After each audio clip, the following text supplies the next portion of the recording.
सत्यमेव जयते, सच की जीत है। अरविंद केजरीवाल।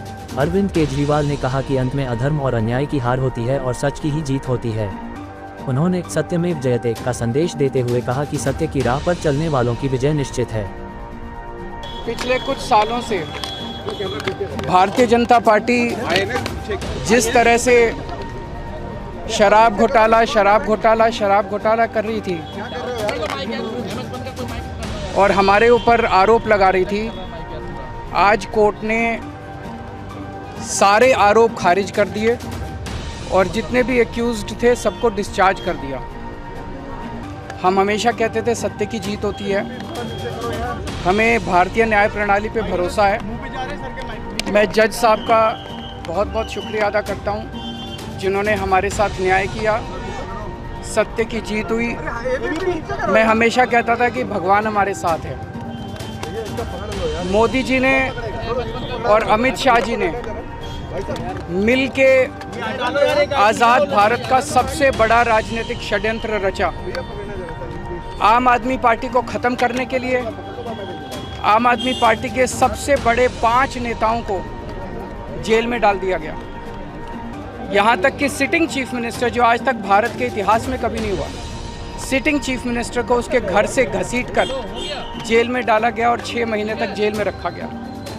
हमारे उप मुख्यमंत्री मनीष सिसोदिया जी, उनको लगभग 2 साल तक जेल में रखा गया। पूरा का पूरा फर्जी केस था। हमारे ऊपर कीचड़ फेंका गया।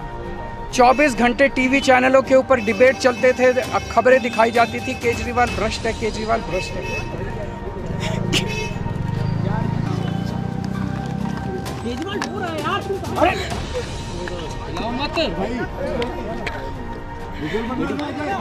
हो गया सर, संभालिए सर, अपने आप संभालिए सर, हिम्मत सर, लाओ मत भाई। केजरीवाल भ्रष्ट नहीं है। मैंने केवल अपनी जिंदगी में ईमानदारी कमाई है। इन्होंने झूठा केस लगाया और आज ये साबित हो गया।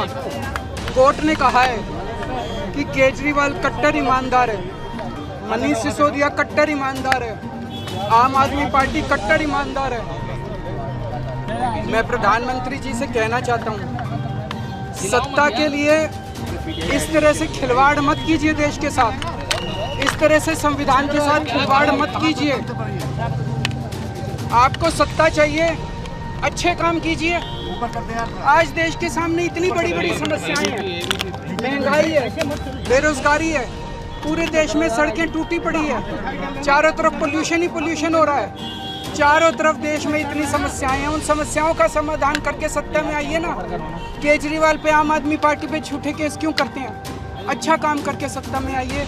इस तरह के झूठे केस करना और 24 घंटे विरोधियों के, विपक्षियों के खिलाफ ऊट पटांग के केस करना, उनको जेल में डालना, ये एक प्रधानमंत्री को शोभा नहीं देता। इससे देश आगे नहीं बढ़ेगा। देश आगे तब बढ़ेगा जब जनता की समस्याओं का समाधान किया जाएगा।